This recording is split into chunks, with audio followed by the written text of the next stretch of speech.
Maxwell, Sambo. favourite supergroup? Yeah, that was real off the cuff. Bang! Any one I could have gone with. But, No preparation. Straight off the top of the dome. You don't know supergroups. I see. Angels and Airwaves, Sam. Oh, nice. Yeah. Yeah. Mine was a 2006 Queensland State of Origin team. Oh, Queenslander. That was a supergroup. Yeah, that was a very super group, Sam. Billy Slater. Billy the Kid, just Maybe chip and 2006 was a stretch. 2011 maybe. that whole run. Yeah. When did that? It doesn't matter. 8 in a row.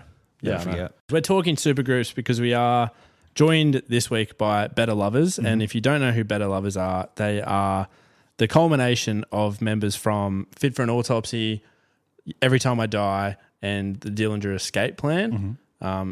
In particular, we are chatting to Will Putney, who is the production king of the metal scene. He's produced some of your favourite albums like Singularity by Northlane, Laugh Tracks by Knocked Loose.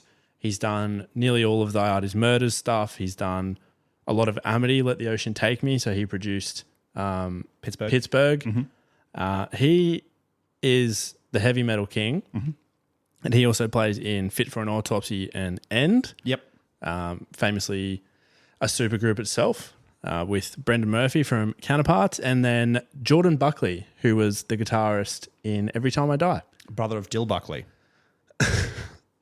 Keith, actually. Oh, sorry. Who was the lead singer of Every Time I Die. Their cousin is Dill Buckley, who famously played for Carlton and GWS. And who was good friends with Dan Gorringe. Great friends. Top mates. Top mates. So it's a really interesting chat. We didn't get too long. Yeah. So forgive us for our speed. Forgive us for we have sinned. Forgive us for we have sinned. It wasn't our fault. We were told to rap. But it was a pretty interesting chat. We picked Will's brain about all the production side of things, how he manages to keep all his sounds individually sort of categorized in his bands. Let's throw to you.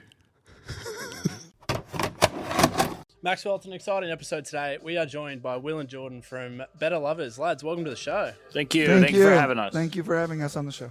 It's a pleasure to have you. We start the show the same way every week, and that's just to dive into your playlist, get an idea of what's spinning on them lately. Okay. You want to go first? You want me to go first? Honking on the vapor that is the Rode microphone. You having problems? Yeah, you go first. Oh, okay. No, why don't you go? You seem to be like ready. I have a playlist and I hit shuffle and it's got like 200 songs on it. And it's got, I can't, what do you want to hear? All 200? Nah, it's all right. Let's pull it out. 1 to 200. Let's roll. Go, all 200. You answer. I'll find a playlist. All right. What do I listen to? I like, I listen to Chat Pile a lot.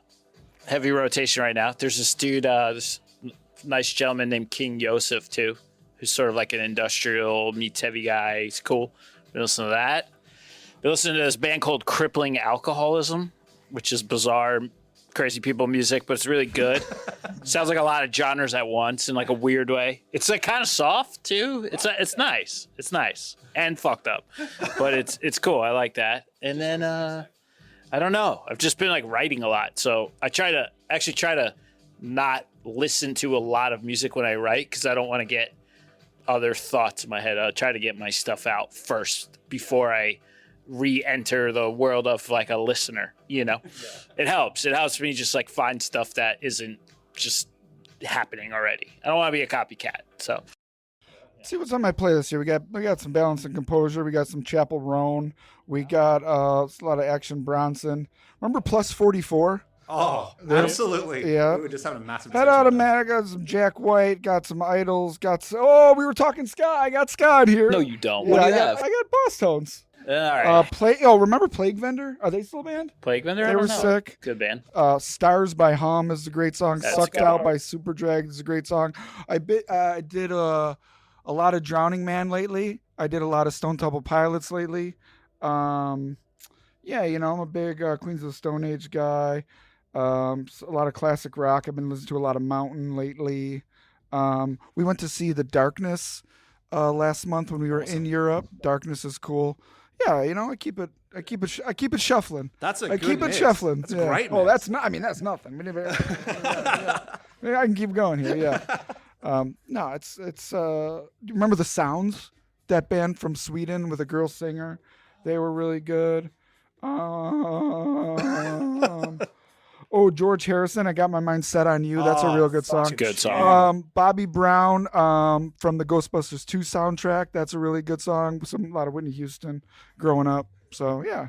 Keep it shuffling. Before we dive into the tour and into specifics about the music, we wanted to do a very quick origin story for some of our listeners. So for people who don't know about Better Lovers, it's a coming together of Dillinger Escape Plan, Every Time I Die, Fit for an Autopsy. But obviously it just feels like mates playing in a band.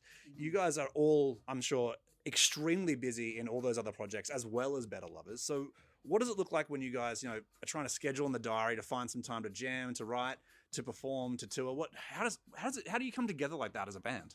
Well, I guess no one tours with those bands. So I guess no one's really that busy in that sense. Yeah. You just named a lot of bands that we don't play shows with. Yeah. So I guess it's not, in hindsight, yeah. No, I mean, it came together pretty natural. Like, obviously, I've known these guys for a long time. We've been working together for almost like 10 years now. And when ETID broke up, they all continued to make music, and I was still around, kind of working on it with them. And then, I just slid in. It just kind of happened naturally for me. Did you watch that Welcome to Derry, that new It show on HBO? Yeah. All right, so you know how like he just sleeps and then comes out and eats children and then goes and sleeps and comes out and eats children. Where are we going with this? We could have went cicadas, but we're going with eating children. Yeah. We had the pandemic, then we had the band breakup, and like I kind of have this like 2-year I need to write music thing, and it doesn't care about the pandemic. It doesn't care that a band just broke up. It's like, no, we need to eat some children right now. And so this just so happened to be like when the band broke up. So it wasn't really like I'm gonna, go on I got to go find myself in the mountains. I'll be back in a couple of years and we'll figure it out. It was like, no, we got to plug the amps back in. Yeah. We got to get back to work. We got children to eat. Damn it. I'm fascinated from a songwriting perspective. Obviously, you guys all come from different sort of bands and different origins, like Max talked about. I wanted to ask you, Will, specifically. I mean, you've got Fit for an Autopsy, and you're producing a lot of bands across the heavier scene. How do you sort of, I guess, segment all these different sounds? You said before that you don't listen to music while you're writing, but how do you sort of segment all these sounds and make sure there's not crossover and the bands all have their own personality? Question. Here's a good question. I mean, I literally, I think I become groomed to do that because it's my profession, where I have to, here's this band and they want to make a record with me, and then I have to, from the outside, sort of identify what is the special trait about this band. Why are people listening to this? Why do people like this? Is it, whatever that could be. But I have to zoom in on that and try to make that as good as it can be, because that's the identity of that band, or the identity that's going to work for that band, And it's different. It's always different. So I've been doing that for a while to hopefully some kind of positive outcome. And I realized when I had started Fit, I initially I felt like I was forcing stuff into that band. And I realized, like, I got to do that myself, because what's cool about that band isn't necessarily all the stuff that that I like or that I'm writing. So, and became like an excuse to get that stuff out of my system and not mess up my other band, So creatively, splitting them up actually like focuses them in better ways. It makes it easier to like, no, don't do that. You do that with that band, So it isn't really a challenge, more of a solution, Okay. I feel like Better Lovers it scratches another itch for me, because it's like a certain type of genre. I never really had done a band like that. I've always been a fan of this style of music, whatever you want to call it. But I grew up on this kind of stuff, and I never really had an opportunity to play it. I just wasn't around people that played that kind of this style, So I was always just a guy who appreciated it, but never really got to do it myself. I would record bands like that and stuff, but it really never became like my thing. So finally I had a chance to like do it. And I was like, I think I would be good at this if I could actually try to do it. And he was right. So I'm trying. We're doing all right, And if I was going to do it anyone, I think this is the top of the mountain for me. So I'm glad it worked. Me too. We are sort of like just before your first Brizzy show here on the tour.